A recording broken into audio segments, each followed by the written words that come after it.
Okay, again, good morning, good afternoon for people who have joined today's session. And today's session is again as part of APGI's virtual series 2020.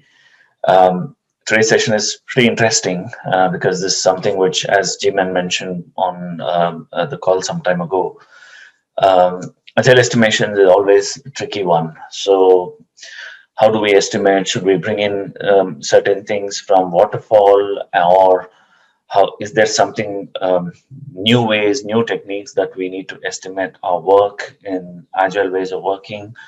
So it's pretty interesting, and it's also been kind of led by a good friend of mine. Her name is Monika. I'll introduce you all to her, and in some time. So just before that, I know there's a regular crowd which is coming here. More or less, people have joined in the previous sessions as well. So I'll skim through the introduction to APGI and stuff because we already know who we are. So, but just a little note on, you know, the speaker herself. I really don't know why the photo is not popping up. There she comes. So that's Monika for us, who's going to talk about the agile estimations, and she is a member of APGI since 2018, and of course she's a part of my group here, APG UK, where she actively participates in all sorts of meetups and stuff which we do, which is really brilliant, and she's an inclusion and diversity lead as well within her organization. So that's about the speaker. And of course, this probably will be our last but one session for this year. And the next one, I will either ways talk to you towards the end of the session. That also will be an interesting one. So I'll give you the UVCT link as well for you to kind of go ahead and register. That's on the 19th of December. That would probably be the last one to close things off this year. And of course, it becomes my rightful duty to thank UVCT for kind of providing us the platform for us to all connect today. So thank you, UVCT. I think that's pretty much what I had to say before I hand it over to Monika. Monika, morning and welcome to you. Hey Shri, thank you so much. Hello everyone, this is Monika. First of all, sorry because I'm not able to use my video. Reason being, when we started the session, we were doing some test runs. It seems my voice was breaking, hence I preferred not to use my video today. I hope you all are doing good. So yeah, as Shri mentioned, I am a bit learner and I'm very passionate about Agilist when I started my journey a couple of years back. So it's so fascinating, and from then the journey has not stopped. I continue to learn. I try to continue to help my team to deliver faster and to develop the collaborative environment with the users, and hence it's going pretty well. I've been working currently as a Scrum Master in UK for an insurance company.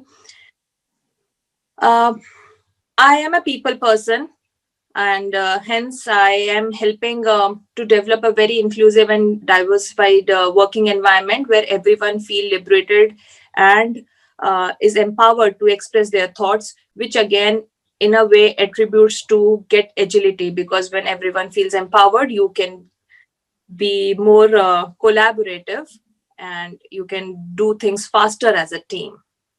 So this is about me. I am a mother of two beautiful girls. They are my world, and definitely they are also because I feel being a mother or being a parent, I should say, by default you become an agilist because you need to keep inspecting, adapting how to do because with kids every day is a new day. So you learn being a parent, and the journey never ends.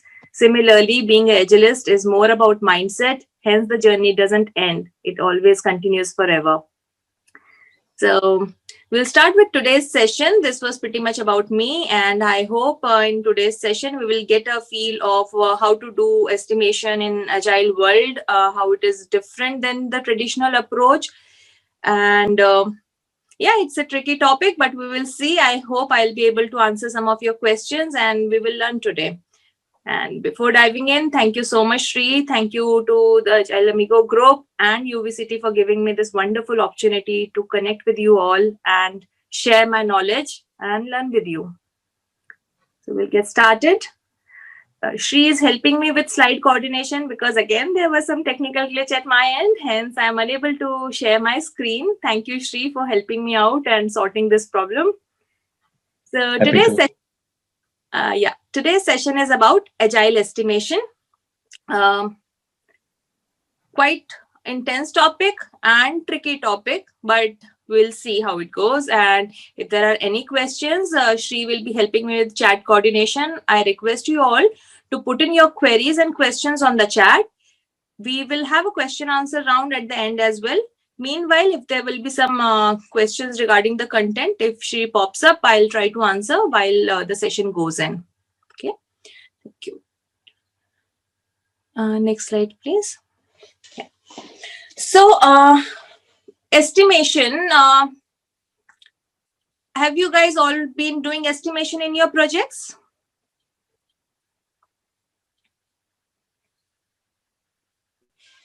Anyone? Are you Monika. have been experienced in doing estimations while working in your job? Yes, Monika, I do have. And apart from job work, what do you think? Do we ever do estimate during our day-to-day life at home or in our normal off-work life? Do we do estimation?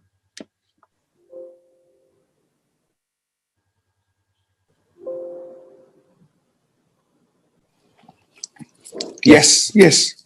So, think about it. I will say, don't relate estimation just to your office or work environment. I feel estimation is part of our day-to-day life. How it goes is when to start my day. If I need to incorporate 10 course during the day before dropping my girls to the school, now I want to start a health regime because COVID has opened up my eyes that health is the most important thing. Hence, I should focus on my health as well. So I need to take out at least 30 minutes during the day to start my exercise. I will need to estimate at what time shall I start my day to incorporate this 30-minute. Hence, my other activities don't get impacted. This is an estimation. Now, I have got a party coming in. How much food should I be cooking for 5 guests who are coming into today for dinner?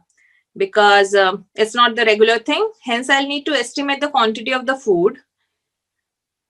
So in our day-to-day activities, if you will go and think about it, you will realize estimation is something which we keep on doing for everything throughout the day, multiple times, in fact, not just once.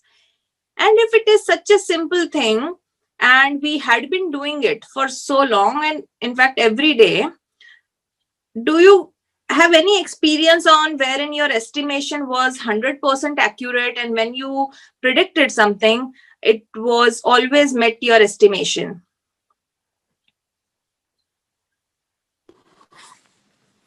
Monica, when you say there is no a second party or a third party involvement in our activity, and probably the time constraints. Yeah, most of us, I think, we can estimate the time constraints. Like, okay, we have defined this time for the workout and this time for this, and then yes, we can estimate. But when you are not sure about the happening and which is not in your control, then yes, then definitely there is a slight deviation in our estimations.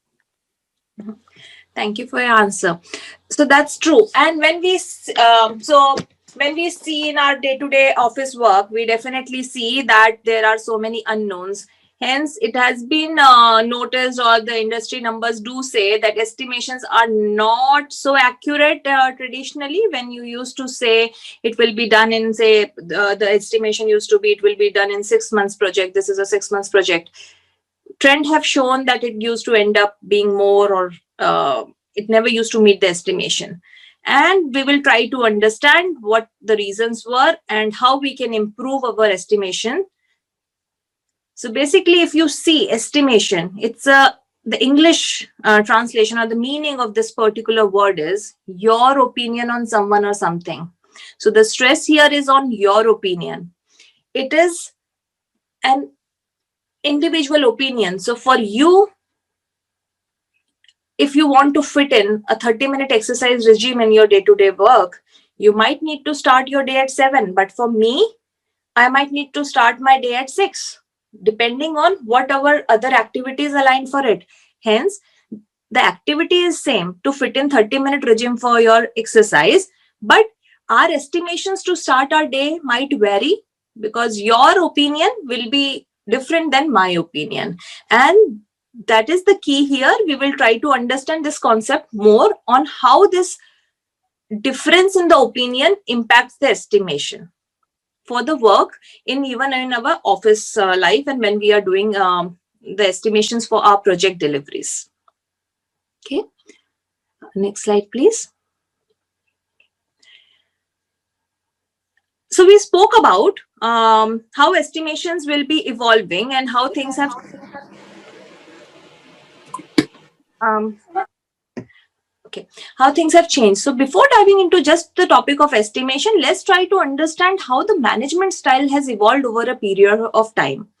Traditionally, the traditional management approach used to be, we do call it waterfall. It was more a hierarchy based technique or the management style, wherein only on the completion of phase 1 you can move on to the next phase. And the different phases here you are seeing is like initiation. So when you initiate a project, when a complete initiation is completed, when you have gathered all the requirements, then comes the planning phase. In planning phase, you do the estimation of your time, cost, and scope. So the triangle. So again, here you will have to finish your complete requirement, which will be involved in this piece of project. And based on this scope, you define what will be the time needed, what will be the cost involved, and so on and so forth. Only on the completion of phase 1, you move on to the phase 2. It was more rigid. Reason being, you had to do a complete analysis of the piece of work which will be needed to deliver a particular project. And over a period of time, seeing how the industry had been evolving and how the work as a team used to happen, it was noticed that we all are working, and especially the software development is a very complex piece of work, and we are working in an uncertain environment. Hence, predicting everything at the beginning of the project is very, very difficult. So the new method or new management style which has evolved over a period of time is Agile. Agile is basically you keep on inspecting how you are progressing and adapting your nature of work. And in Agile, we work in small interval of time. You don't finish all the analysis at the beginning, or you don't finish the complete development in one go. You chunk out the piece of work in smaller piece. You keep you do the analysis for that piece of work, you develop it, test it, deliver it, and this increment which you will deliver will be inspected. Hence your next course of action will be defined on this increment delivery. And these small time intervals we call as iteration. So in Agile, you work in more an iterative and incremental approach. Keep delivering smaller chunks and keep building on top of it. The benefit is you can keep on adapting your course of action. You are not keeping things very rigid, fixed, and you are flexible. So this has seen like it definitely helps you deliver the right outcome to your customer, because you serve the need of the customer, which can keep on changing as and when they start using your product. So this is about Agile, and today's session we are going to learn how estimations work in Agile, because as I said, we don't do the complete scope definition at the beginning. So hence your scope can keep on revising. You cannot do the complete estimation at the beginning of your projects. Hence, the Agile estimation techniques will be used to do the estimation throughout your project cycle. Okay. Next slide, please. And when this estimation is going on, today's session will, I hope, will help you answer why do we estimate? So the first question, even if we forget about our IT industry or our software development, try to understand, why do we estimate? Any thoughts? We anyways need to work. So why is estimation anyways needed? To understand, there are many constraints to taken into consideration why we need estimation to plan everything, the forecasting about the budget, about the resources. When you talk about in terms of the project, there are many things to consider for a project. So the estimation is a must and should thing to be taken place on priority. Right. Thank you. And I also see there is an input on the chat, plan and budget. So estimation basically helps you to predict better, to understand what is needed to get this work done. It also helps you prioritize. So for an example, in this image, you will see they are trying to understand whether they should go for hunting as an individual or they should go as a group for gathering. So as a for the party. So estimation helps you to predict better. And once your prediction and your estimation is better, the chances of being successful and meeting your commitment, meeting your credibility increases. So if your estimation is good, if you are using the right techniques for the estimation, you will be in a position to be more successful and more predictable. And when do we estimate? At the beginning of the session, as I was requesting you guys to think about, when do we estimate in our day-to-day life? Similarly, we need to understand for the project work, in our project delivery, when do we estimate? As I said, in Agile method, we cannot complete our estimation at the beginning because it is an iterative and incremental approach. It keeps evolving. Therefore, even the estimation will be an ongoing activity. You cannot finish your estimation at one point. As and when you will progress in your project, as and when you will know more, as and when you will dive more, you will have to continue estimating. And that is what, when estimation is needed, will be throughout the project. And last question to think about is, what do we estimate? In Agile world, we have at the beginning of the project, Shri, can you present what do we estimate? So here we will first, let me explain you how the Agile works. When a particular organization or anyone will have a product vision, so you are today, like say a music company, you will come up with a new vision that probably you want to add a new genre of the music in your app. This is your vision. How you will do it, what will be the complexity, what all things will be needed, you don't know at the beginning, but you can come up with very high level requirements at the beginning which will define your vision, and we call that as an epic. So requirement at a very high level, when the vision is defined by a particular team, those requirements are defined as an epic. If your portfolio has been chosen, so if your portfolio has been chosen and your work has started on this particular epic, you can start dividing it. You will start picking up one epic, you will do more thorough analysis on what exactly will be needed to get into your app to deliver one particular, say, requirement. And those small threads of requirement to finish that epic is called feature, a smaller chunk of your epic. The feature is further chunked down in a smaller piece is user story. User story is more elaborative. User story is very, very at a minimum level, wherein you will define to deliver a feature what exactly will be needed. For an example, now you have a, say your feature is, again taking back an example of your music app. You have decided that you are going to have a music app. So your feature could be to come up with auto suggested playlist. This is a very high level. Now you can divide it further into user stories, that as a user, if I'm listening more to party music, the auto suggested a playlist should be of party music. So basically identifying your person. Then once you have identified the person, so another user story could be give 5 suggestions, the top 5 recommendations to the user. So these are further refined requirements for that particular feature. And this is called user story. User stories go into your product backlog, wherein the complete teams come together, collaborates with each other to understand what needs to be done to deliver a particular feature. And this will be a stage wherein you will have the maximum clarity on what will be needed compared to when you started your journey at an epic level. Okay. Once now, as we have understood like why it's needed, definitely needed, and what will needed, these terms are important because these are unique to like agile methods. As I said, requirement keep getting evolved, so it starts from epic level, then feature and user stories. Now we will try to understand how to estimate these epics, features and user stories. Before getting into the techniques, let's understand the agile estimation is not an absolute estimation.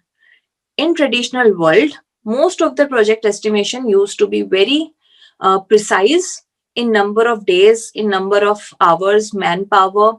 It used to be very concrete on how much time will be needed, what will be the scope. Everything used to be very absolute in number of days and number of hours. Wherein, as we have understood so far, that software industry is very volatile, very uncertain, and is complex. You cannot do a 100% accurate estimation of a piece of work, but you can always do a relative estimation. Shri, can you please press one enter? Thank you. You can always do a relative estimation. And what do we mean by relative estimation is you can easily compare whether task 1 is complex than task 2. Hence, the effort needed for task 1 is more or less than task 2. Think about coming back to kids. Even kids are expert in relative estimation. Think about it. I've got 2 daughters. If I'm serving them a green curry, they will always say, this girl has got more than, I have got more than the other one. Looking at the plate, they can easily relative size that when I give my elder one more, she quickly says that, Mama, I have got more than my younger one. Wherein if I am serving the chocolate cake, it is the other way around though. But think about it. Just looking at the plate, they don't have to measure spoon by spoon, but just giving a glance to the quantity of the food served on the plate, they can do quick relative estimation and say who has got more serving of cake or of the curry. And the fight continues. So this is what relative estimation is. You don't need to be very precise. Relative estimation doesn't talk about being very precise. Reason being, the same reasons which we have discussed so far. The environment is so complex and uncertain. You cannot be predicting with accuracy with absolute numbers. But relative estimation definitely helps you to identify which piece of work will take how much time, and then we will try to understand further on how relative estimation will help you still to conclude few things, still to help you the reasons which we discussed on why do we estimate. We need to estimate to get an idea of the budget. We need to estimate to get an idea of time. Relative estimation still help you answer those questions. Let's do a quick exercise now. Can you help me count the stars on this box?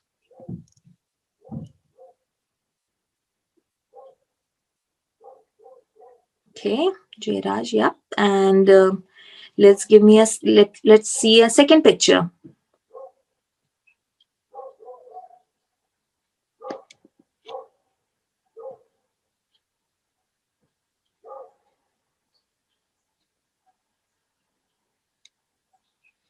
Okay. Thank you. And one more picture, please. Don't start counting this one. Okay. Thank you. But these images, why did I use just to try to understand. Now, if I ask you to count the number of stars in block 3, it will take so much of time. But if I ask you, can you just tell me whether box 3 has got more stars than box 2? Which box has got the maximum number of stars? Can you answer it quickly? Yeah. It's so easy to completely identify and conclude that box 3 definitely has the maximum number of stars. I need not even spend time in counting each and every star. Just looking at the work or looking at the picture, I can quickly confirm which box has got more stars, which box will take more time to count. This is what relative estimation is. You compare one piece of work with another piece of work and conclude whether it will take more time, more effort, or not. And that is what relative estimation is all about. All the techniques which we are going to have a look today revolve around this concept of relative estimation. So we'll start with first technique. The first technique is t-shirt size estimation. T-shirt size estimation is simple, like when you go to buy your piece of cloth. Depending on your physique, you can easily conclude whether you will fit it in small, medium, or large. You don't have to keep trying different clothes to. So if a dress one fits you for small, probably all the dresses more or less will fit you in small size. You don't have to test for different dresses again and again. And that is what the t-shirt size estimation is all about. You pick up a piece of work and try to put it in one of the size based on the volume. So volume is the key. And volume is basically everything which will be needed to get it done. It could be effort needed. It could be the uncertainty around that piece of work. It could be infrastructure. You need to incorporate all these parameters when you are doing an estimation, and combining this, what will be the volume of work involved to deliver one piece of work, you fit in based on these t-shirt sizes. This is also called bucket size. So instead of t-shirts, you can have a picture of a bucket, but more or less the size remains small, extra small, small, medium, large, and you define your piece of work here. T-shirt size estimation will be at a very high level. Now, let me take another example here. Think about, you are an event planner. You have to do a party of a birthday party, and you need to plan a wedding party. Which one do you think will fit in? Say, for an example, birthday party. Where do you think will fit in?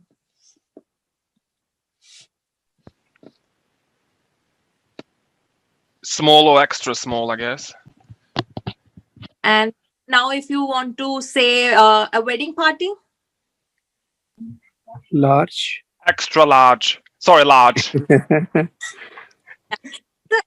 again we concluded. So at this moment, I don't know what exactly will be needed, but it is so easy to confirm that birthday party definitely will have less people, less guests compared to a wedding party. Not in the COVID time I'm talking about, guys.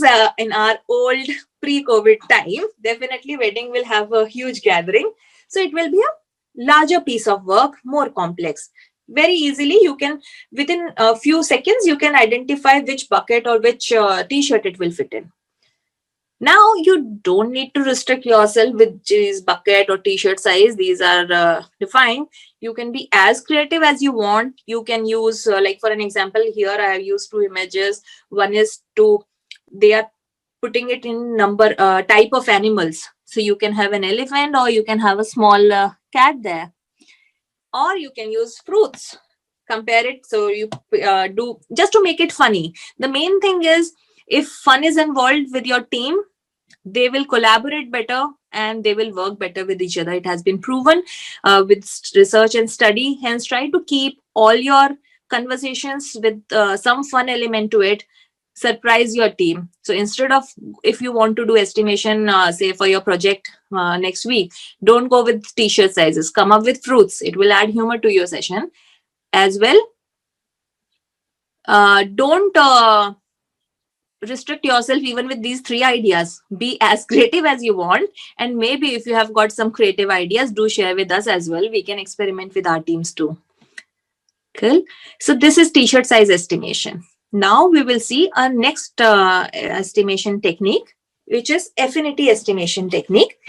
Affinity estimation technique, again, is a very interesting technique. Reason being, using this technique, you can estimate a number of tasks very quickly and in a very short span of time. So how it works, first I'll explain the technicality on how this estimation technique works, and then we will again use some example to understand it better. What you do to deliver a particular feature, suppose you have got 10 user stories which need to be finished.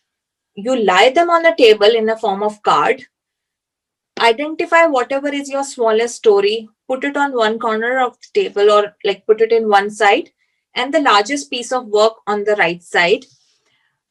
Now, it is very common that rest of the cards which are lying on the table, the other 8 cards, will have to fit in this range. As a group, you keep shuffling and keep arranging the cards from smallest to biggest. And once you have this card laid down on your table, you will understand which is a smallest effort or smallest card, and it will help you pick up how much effort is needed versus how much value it is delivering. So again, it helps you make very good and constructive decisions on, if suppose a piece of work, say, is going to take, if you are putting it on second position compared to first, but it has got more business value, you can easily conclude that, okay, let's go as a team. You can say, let's pick up the second story and start working on it, even though it is little bigger than the second card, but it has got more business value. So this is affinity estimation, just kind of rearranging your work in a range from smallest to biggest, and you keep doing the shuffling. Now, to understand affinity estimation, let's understand, think about, again, to coming on to this party example. Now, if suppose we have chosen birthday party for our piece of work, try to see, to have a birthday party, first you need to figure out what all will be needed. So if you have to have a birthday party, you will need to order cake, you will need to order some gifts, you will need to order food. If suppose you have got these 3 cards, which one is more complex? Based on the complexity, based on the quantity and all, you need to just shuffle these cards. Suppose I start with cake, it will be more complex to get it confirmed with your daughter first, wherein ordering food will be very simple because kids are least bothered about food. So I'll put ordering food as the smallest, maybe ordering cake as the biggest task, and gifts will somehow fit in between. Quickly, based on the discussion, we shuffled the card and got it arranged in order. Similarly, here you can think about, if I say, about the music app thing, think about, you had got multiple features. Now, to deliver a customized, you have the app, you have to give them a customized playlist, you need to give them an option to mark their favorites, you want to give them an option to create their own playlist. So if this is a work you want to give them, you can, like, maybe marking their favorite could be easiest, but predicting and suggesting them playlist could be very complex. So you have got 2 ends to your estimation. Rest of the stories you can fit it in between. That is how affinity estimation works. The third technique today which we're going to learn is story point estimation.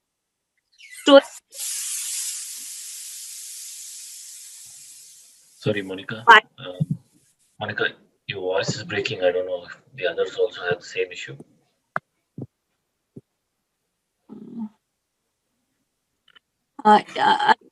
Please confirm, is it breaking for everyone?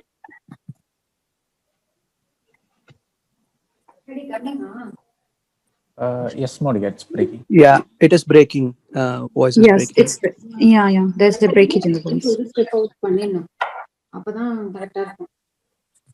Shall I try rejoining? Yeah, you can It start. appears better now. Yeah, it's fairly better now. Do you wanna? Okay, I'll see if it breaks. I'll try to rejoin. Yeah, now it's okay. Carry on, please. Okay, thank you. So, story point estimation. This is the third technique which we are going to walk through. I saw your question, Gayatri. I'll answer that question in a while. Story point is the most commonly used estimation technique, primarily used at the team level. And in story point estimation, these are the numbers. For an example, here, if you will see in the slide, we have got different architectural buildings.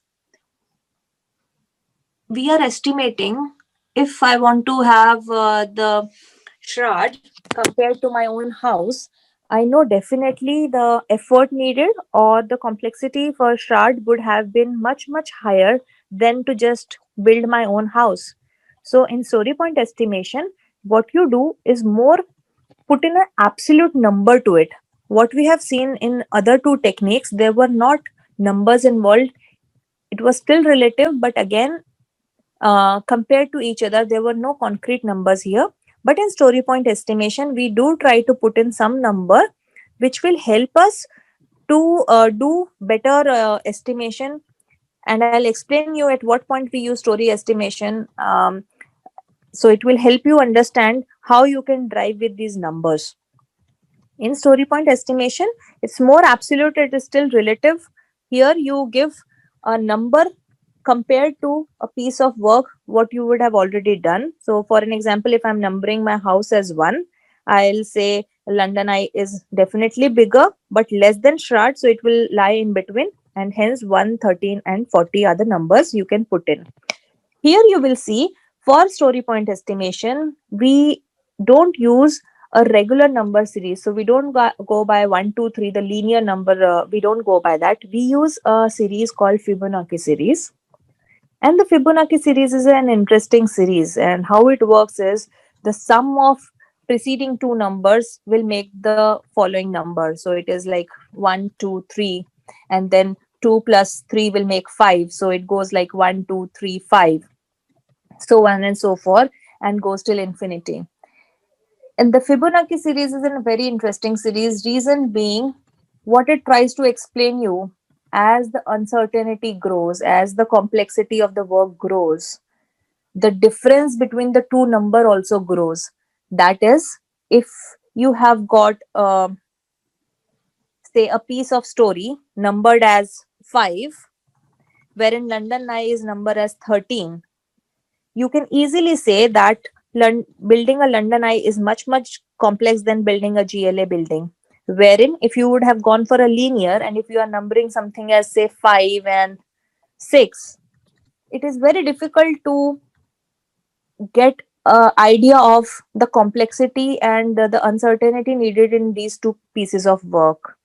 But using Fibonacci series, as the numbers fall way apart from each other, as the uncertainty grows, it helps you conclude that if an estimation is 13, it is definitely very, very complex.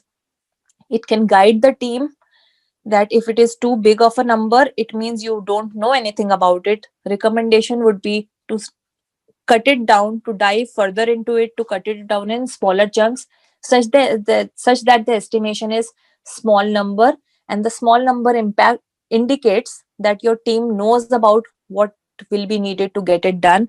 It is more understandable to the team. Okay. And if you will see next, so here, as I was explaining the Fibonacci series, um, you see, as the cone of uncertainty increases, the difference in the number increases very, very wide. And that is why, instead of linear, it is recommended to use Fibonacci series for story point estimation. And the technique which is being used for story point estimation is a planning poker technique. It's more of a gamification to come up with estimation. And this was invented and popularized by Mike Kahn, who is one of the founder who helped draft Agile Manifesto and principles. So how it works is, you see the cards lying here, it is just a sample. You Give a deck of cards to all the team members, explain the piece of work to them depending on the understanding, because as we began the session by understanding what estimation is your opinion. Every person, based on his or her opinion, will pick up a card for estimating it and show it in one go. The benefits of using the planning poker technique is it is unbiased. Reason being, team will be a mix of individual. You might have very experienced people in your team. You might have some new people who have just recently joined the team and are still learning. We don't want the estimation to get biased by or one person individually driving the estimation. Agile is all about team. Agile is all about collaboration, working as a team to deliver as a team. So when you do planning poker technique, because you are keeping the cards to yourself at the beginning and showing it towards the end, it opens up a platform for a very good collaboration and conversations. If for the same piece of work, individual one has given estimation as 2, wherein one person has given an estimation as 8, now seeing these two cards, the difference in the estimation, you can have a very healthy conversation to understand why the same work is 8 for someone and 2 for someone. Maybe person 1 missed to understand a complexity needed or which was required, and they forgot to include some of the parameter, hence they just said it could be very easy, wherein the other person may be over complex this requirement and was thinking that it is way too difficult. But when these two individual had the conversation, when the other team member input also went in, probably they will come to a consensus and will be able to come with a much better estimation. And that is how this planning poker technique works, wherein you continue to estimate until the whole team comes up and concludes with a single number. So here again, if you see on how the estimation, let's take an example now for story point estimation. I taking the birthday party example. Now I have decided that I will bake the cake. Instead of ordering the cake, I will bake the cake myself. Okay. And I want to experiment baking the cake. I thought I will bake a vanilla cake because I have done that in past. So I propose to do a vanilla cake.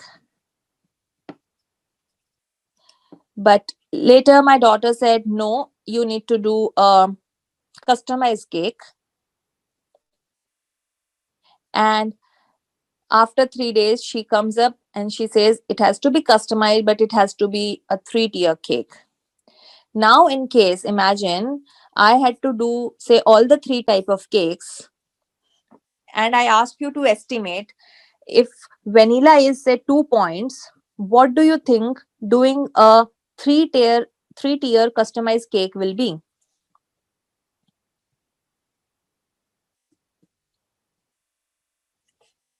Any guesses?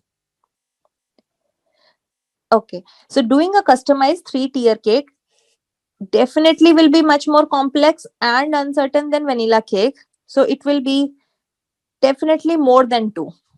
Okay. So it could be 5 or 8. Now again, thank you Gayatri for your input. I see you have said 4, but as I explained, for the story point estimation, we don't go by the regular numbers or the linear number. Hence, there is no number 4 in it. What we have is 1, 2, 3, 5, 8, and so on and so forth. Yeah, Okay. yeah, true. Yeah, I just missed it. No problem. Either it will be 3 or 5 or 8, depending on how you feel it is compared to the number 2 task. Again, if you take a, say, in your day-to-day work, again, coming back to that app example, if you have, now I feel we have a requirement to give user top 5 songs based on the song selection they have, and I'm going to display the top 5 song recommendation to the user. If suppose this is listed as point 2, tomorrow I have a requirement instead of individual song, it has to be a complete playlist, an album recommendation to the same user based on the trend. Is it very easy to conclude that suggesting individual song and suggesting album, definitely suggesting album will require more analysis, more collection of music, hence it will be much more complex than suggesting just individual 5 songs. So estimating, if your individual song estimation is 2 point, probably your album estimation will be way too complex, and you can number it 8 and 13 depending on where you are comparing it. Okay. Now, if you think comparison, I'm referring to this term again and again, comparison. If suppose my vanilla cake, I number instead of 2, I number it 5, definitely the comparison will change. It might become 13 now. But when my vanilla cake was 2, doing a customized cake would have been 8. So even this relative size estimation can vary depending on what my base is. Therefore, in story point estimation, one more terminology to be clear is wall of reference. And this wall of reference is nothing, it is a kind of a base against which you do a comparison. Because when you do a relative size estimation, you need to have something to compare against with. Wall of reference, what you do as a team, you come up with a wall of reference, you identify some pieces of work which will fall under point 1 category, some pieces of work which will fall under 2, so on and so forth. Therefore, in future, when a new requirement comes in, you will have these samples to compare against. Based on this comparison, you can predict very easily where it should fall, whether it will be 2, 5 or 8. Also, this wall of reference is a living artifact. That is, it keeps on revising, because if a team has just started to work, probably today for me, even because I have never ever baked a cake in my life, even to bake a simple vanilla cake is 5 for me. But as and when I continue to bake it, if I'm growing after 2 years, because I would have baked say 50 cakes so far, it might come down to 2 now, and I can do it very easily. Same goes with the team. If you are a web development team, suppose, to develop a page having 10 fields on it, because this is a kind of page you are developing for the first time, you might find it very complex. You have never worked on this piece of work, you have never done the UI development, you will number it 8. But now your team had developed 10 pages so far. When the 11th page design comes in and you are discussing the design of the 11th page, you have already done 10 pages, probably now it is not 8 anymore. You understand the basics of developing a web page. You know, you have done 10 fields, tomorrow you need to develop a web page with 15 fields. It will not be as complex as it was when you started on day 1. So you can revise your wall of reference, make it 5 maybe now, if you feel it has reduced the complexity and you are more confident, and hence the uncertainty is reduced. You can keep on revising your wall of reference, and this revision of wall of reference shows the maturity of the team. That is, you can do more now, more work in the same span of time, because you are more comfortable with this piece of work. And that is what will indicate a very good growth even for your team when your wall of reference keeps revising. Okay. So this is what the story estimation technique is all about. After understanding these 3 techniques, let's try to fit in which techniques goes in where. So at the beginning, when I explained what do we estimate in agile estimation, there was a product vision, there was a product roadmap, and then you had a product backlog. It is not again a prescribed that this technique has to be used at this level. It is up to you, it is up to your team, what works for your team. But these are kind of recommendations based on the experience, what is working very well so far for me, and I have seen in the industry as well. So when you have a product vision, it is very high level. You doesn't even know what are the technicalities needed to get that vision delivered. At that level, at a portfolio level, as an MD of the company, in case I have got 5 proposals in front of me and I need to choose one of the proposal, I cannot get into all the minute details at that point of time, because we are working in an agile environment. We do understand that things are very complex and uncertain. You cannot predict everything at the beginning, but using the relative estimation technique, you can easily fit them in different t-shirt sizes. So you can say, understanding that piece of work, whether it will be small, medium, large. As an MD, it will help me understand now if suppose I have got 2 portfolios under my medium t-shirt, one of them has got more business value compared to other. It helps me define which portfolio or which idea to pick up and proceed further, where to put my money in. Because if both of them are more or less same, but idea one is giving me more business value, easily I'll go for that one. So my return of interest is more. So here at that high level, when the volume of work is quite just the volume of work is identified and it's very high level, we recommend to use t-shirt size estimation or the bucket estimation. Once the idea has been approved and chosen by your portfolio, you start working on that particular idea. You start understanding on what will be needed to deliver that idea. You start cutting it in small pieces and you call it feature, and a feature will be delivered, say in, you will go with release wise. After four iterations will be needed to deliver this particular feature. To come up with a recommended playlist album, I will need to do probably 3 iterations. First, I will need to come up with individual song. Then I need to club the songs based on the genre of the music, and then suggesting them. So probably it is 3. So 3 iterations would be needed. Similarly, you can define that and identify and estimate those features using affinity estimation to understand, to deliver a piece of feature, how much effort or time would be needed. Using affinity estimation, it helps you quickly conclude these things. And as you have started picking one feature, now you have identified one feature for your upcoming release. You start working with your team to cut it down in smaller chunks in user stories. At this level, team will have the maximum clarity compared to when they would have started at the beginning, because they have started to cut it into very small pieces. What exactly is needed now to recommend 5 songs? What do I need to do? What kind of analysis mechanism I need to put behind the scenes? Those kind of conversation starts. And at this level, we recommend to use story point estimation. Story point estimation will also help to define the team on how much they can pick up, how much work they can do in a particular iteration.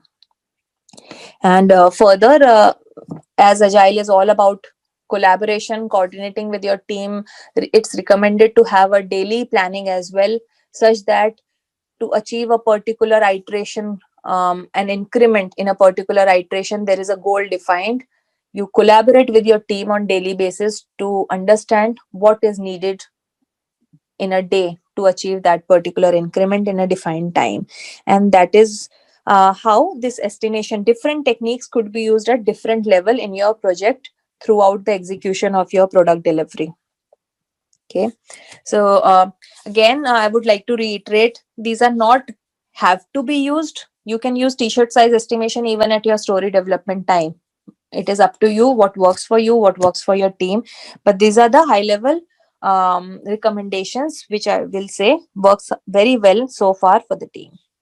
Okay, this is what all the estimation techniques we had planned to cover today. Just to give little bit more flavor, let's do a small exercise and then we will jump on to a question answer round. Let's estimate. Let's see what we have learned today and get a flavor of how the estimation technique works with a team. So this is a wall of reference. Just as an example, I have put in here. There are some story points, some example of the stories which you would have worked in the past. So if suppose you just need to develop a login page, I'm saying team has said 2 points, wherein putting a role-based authentication. There was requirement to put in role-based authentication. Team felt it is number 5. Using this wall of a reference, we have got now 2 stories which as a team we need to estimate. The story one is, as an admin, when I access a user account, I could unlock the account. Okay, this is a story. Let's try to see. I'll request Shri if you can put in. So again, to planning poker. Let's, as I said, you need to have cards. But now most of the teams are working in a distributed environment. We all are working from our home. We cannot be there in a physical close periphery working and sharing cards with each other. So no problem, we have got many free online tools available in the market. We can use those online tools. Be creative. We can also have just team members showing using the fingers. They can show on the camera if they are using camera. But for an example, today I'm unable to share my camera. What to do then? You can use chats. On the chat, you ask the team members to think of a number which they want to estimate. In one go, ask them to put the number in the chat. The main thing is disclosing the estimation together such that it is unbiased and it is more fruitful to conclude and come up with an estimation. So that is the key. Shri, yeah, screen share was gone. Thank you.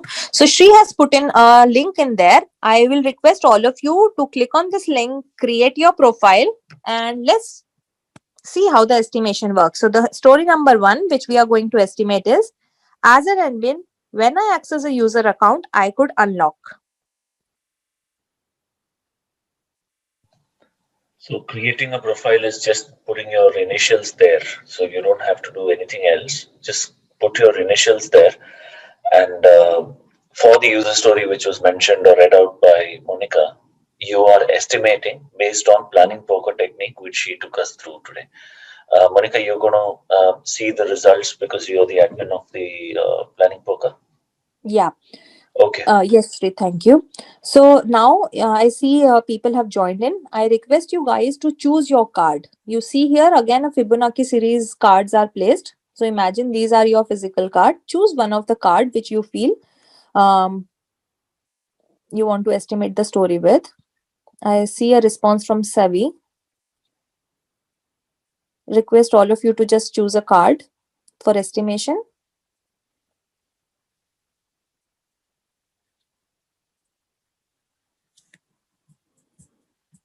Thank you, Jairaj.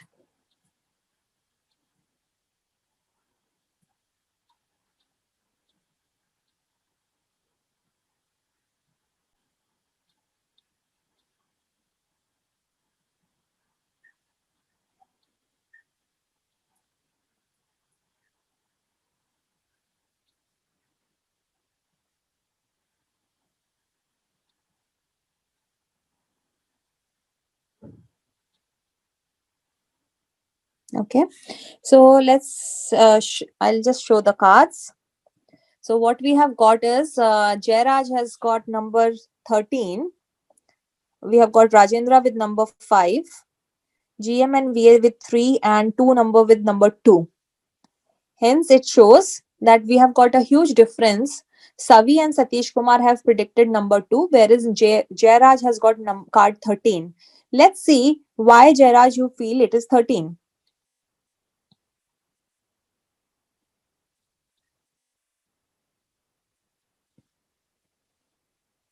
Jairaj?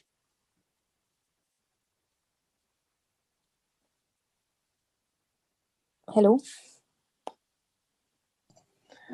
Yeah, Monika, I think Jairaj is on mute. I think he's coming. I have some issues with audio, Sri. No worries. No Okay. worries. No problem. We heard your voice, yeah. Okay. So, yeah, go ahead, Monica. No problem. So see, this is an example. You had two team as a team. There was one person estimating as 13, wherein other people estimating as 2. What you can have as a facilitator, you can ask these individual to share their input. Why someone felt it is 13, wherein the other people felt it is 2. Have the conversation and understand the differences, post which you can have a second round of estimation and ask them to redo and re-pick a card, and so on and so forth. The exercise continues until the whole team comes to a consensus and confirm that they are happy with a particular number. This was just a rough idea to get a flavor of how estimation could work, or you can experiment with your team on how estimation will work. Okay, we had another example. If you want to go, you can see, as a user, when I log in, I could see my last 5 transactions. So again, going back, I can do a start new voting. If I need to, just as a customer, I want, when I log in, I could see my last 5 transaction. So again, you will do a comparison with your wall of reference, come up with a number which you feel it can fit in.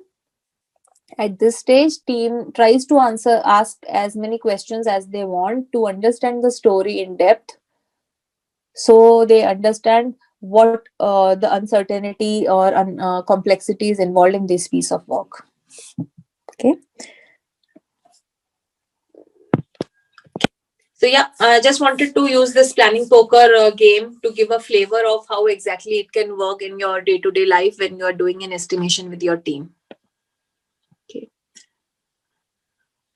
Now we can move on to the question answers. If you have got any questions, the forum is for you guys. Please feel free to ask any questions you have got. I had one question, I think, from Gayatri. I'm not sure if it has been answered. Yes, Monica, it is answered. It's It has already been answered. Yeah, I got the answer like, during the next course of your explanation, I got the answer. I mean, cool, Gayatri. Yeah. You? Any yeah. other And questions? also Balsi.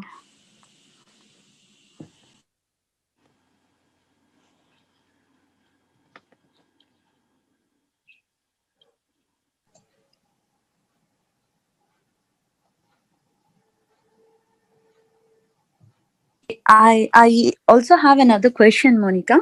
Here, say, when we are discussing about the regarding the estimation about the things, then ho- are the team members, everybody is an experienced person? The total Scrum team. If what about if there are any freshers? How can you make the combination of like freshers in the sense less experienced and more experienced, and how do we make the team? Yeah, definitely. In real world, that is how it will be, right? Because you will always have a different set of people in your team, and that I will is a set of team because that keep the team versatile with a mix of people. You should not have same kind of people in your team. So this, when you do a story estimation, it has to be your estimation. It should not be so here we don't define how much time a piece of work is going to take. Okay, the story point estimation or any point of anything is more about what the complexity Complexity. or effort needed is. So for an example, if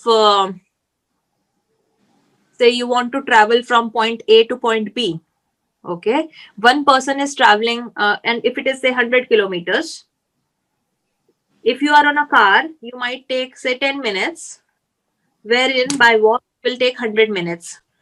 So the time can vary, but now if I say you have to cover 1000 kilometers, instead of saying it will take 100 minutes, but easily I can say it could, if first one is point 1, I can easily say it will be somewhere point 13. Doesn't matter.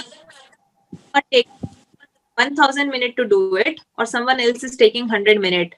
Compared to distance 1, your distance 2 is longer, and it will be a pointer. Hence the story point estimation, because it saves the team from having these kind of conversation. Then I could have done it faster than you and stuff. It is more based on your just the complexity, effort needed, and uncertainty of that piece of work, which as a team will remain same. Because if you probably what you can have a scenario, I'll explain. For an example, we did a planning poker round. If you are a fresher, for the story you could have said 13 because you don't understand it, wherein our experienced person would have said 2.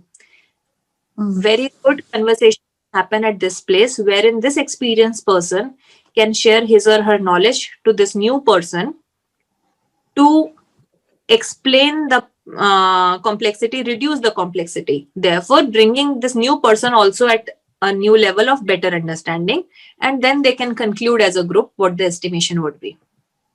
Okay. So just to add on to it, Gayatri, I don't know if you have heard pair programming, those kind of XP practices. Yeah. Yes. Yeah. Yes. So this is exactly where Monika was talking about. I will help you a driver navigator relationship in a pair programming. So all these kind of discussions will come in while we are kind of estimating these and trying to understand and get better clarity for these user stories before you take into your sprint in a scrum scenario.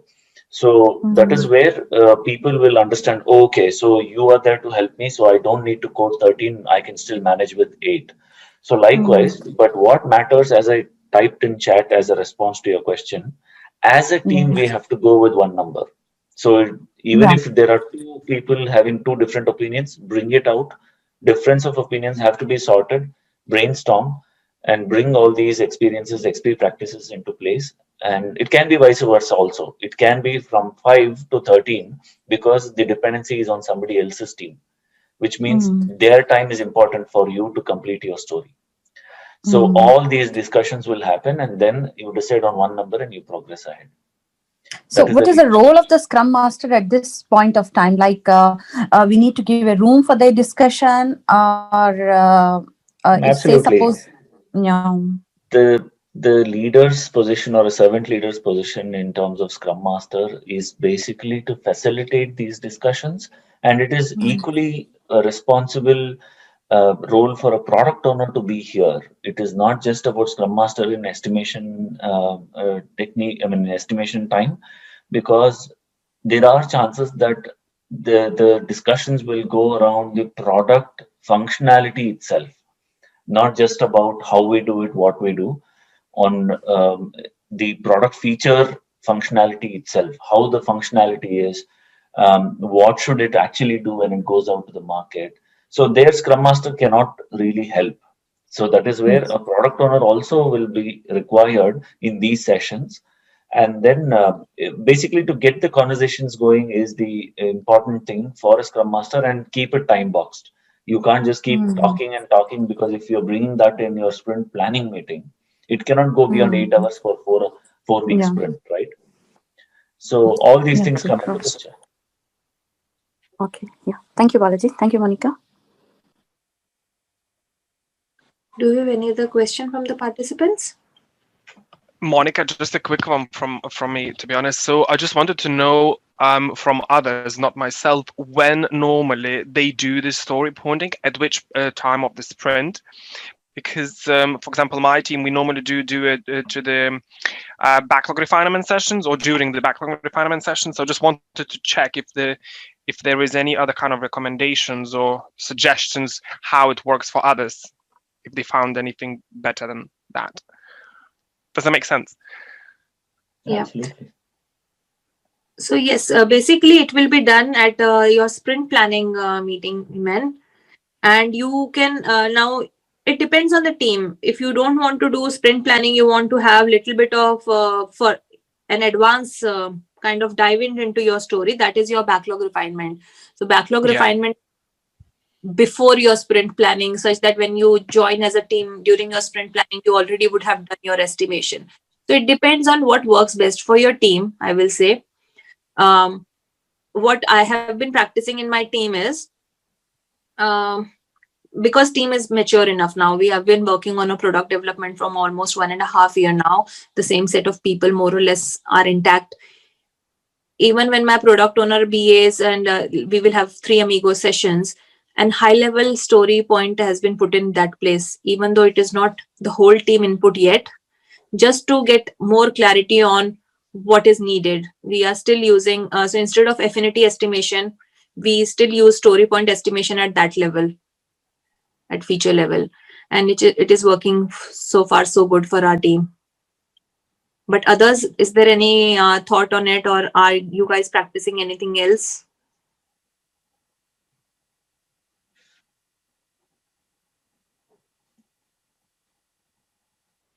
So yeah, G-Man, probably we are doing little bit in advance to backlog refinement, because even my backlog refinement is with the whole team. But we do put a high level estimation in our 3 amigos.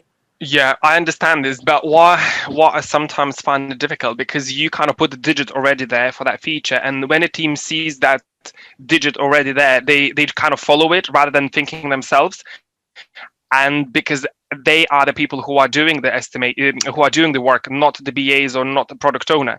So that's why I kind of try to avoid putting any digits or any estimations for the features or story stories. So therefore, for the team to come up with that, because they are the ones who will be doing the work, and they should be coming with that estimation. But as you mentioned, is it good to have like a t-shirt sizing or something, so for them to have a good understanding where we are compared to with the other work, for that product, or for that project, etc., etc. Agreed, G-Man. Yeah. And also, like from my experience, what I found that actually the Planet Poker is really good tool, because sometimes you don't need even to put your name, is just to have that conversation. But also you are unable to follow the one person, because normally what the first person puts on the chat, the rest of the team will follow. And it's kind of like to have that done with the Planet Poker approach. It will shows the differences or different understandings of the team members, so then you can actually have these conversations, open conversations, and to see where there is a gap, if there is, if you need any support, or where is misunderstanding, etc., etc. So yeah, the Planet Poker is the great stuff. Thank you for mentioning that.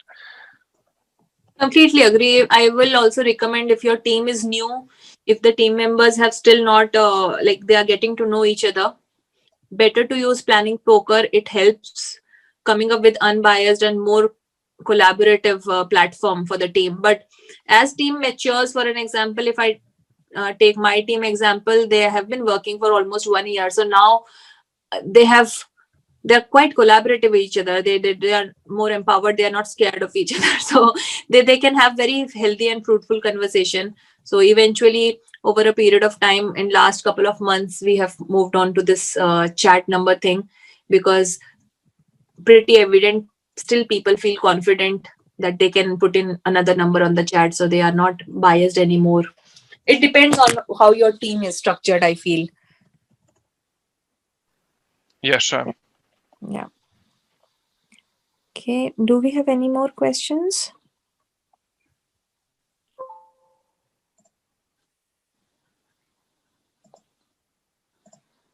Hmm. I think over to you, Shri. I think there are no more questions. Thank you very much.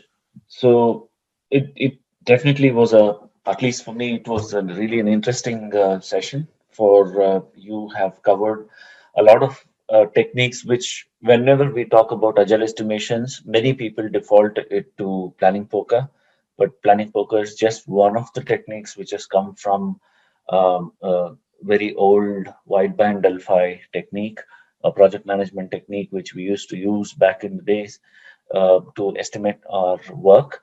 But that's just one. There are many other estimation techniques that you have showed us today. So, and of course, the examples that you gave were so relevant, and I could really resonate to all of them and connect to all of them, because you kind of gave a very common man understanding examples rather than taking it too complicated. So Thank you, Monika, for your time. I think hopefully all of us have benefited and have some takeaways from this session of 1.5 hours, which we spent today on a Sunday evening. I know it is not easy. So, thank you all so very much. Just to, I don't know if you guys can still see my screen, which has the backlog for the remaining couple of sessions this year to kind of close this things off in 2020. Agile estimations is something which we have done today.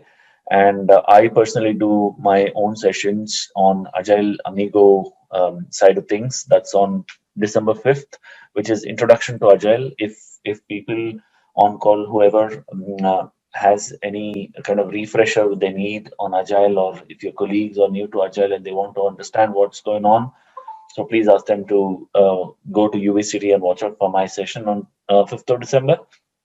And under APGI, we have Mahesh, an eminent speaker again, talking about agility and spirit of experimentation. I think that's really a good, thought-provoking, eye-opener course for many of us, or session for many of us, to understand how experimentation is a core of agile culture, right? So he's going to bring a lot of case studies with him, and that's definitely going to be an insightful session for all of us. So please go to UVCD again and register for this session, which is on the 19th of December. That is the last session for APGI for 2020. And of course, we'll have a face-to-face conference next year back in India, and we'll keep this virtual series going, right? Last but not least, I'd like to thank everybody for today's session. And as part of retrospective, as part of feedback, seeking feedback, if you can go back to University on this session, please review the course in terms of how was the content, how was the presenter, how was the technical challenges, or was it all good, etc. It helps us improve ourselves for the next future session so that we can give you good quality sessions in future. All right. Is there anything else that that you'd like for us to answer?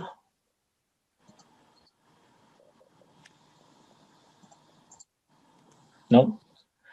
So if nothing, then thank you again for your participation today, and have a nice evening ahead, everybody. Cheers, all. Bye now. Thank you, everyone. Have a good Thanks day. all. Thank you, Monica. Thanks, Stay Ray. safe. Thank Take you. care. Thank you all. Bye. Thank you, Thank Balaji. Bye. you. Thank you, Monica. Thank Have a you. great, yeah. You too. Thank you. Bye.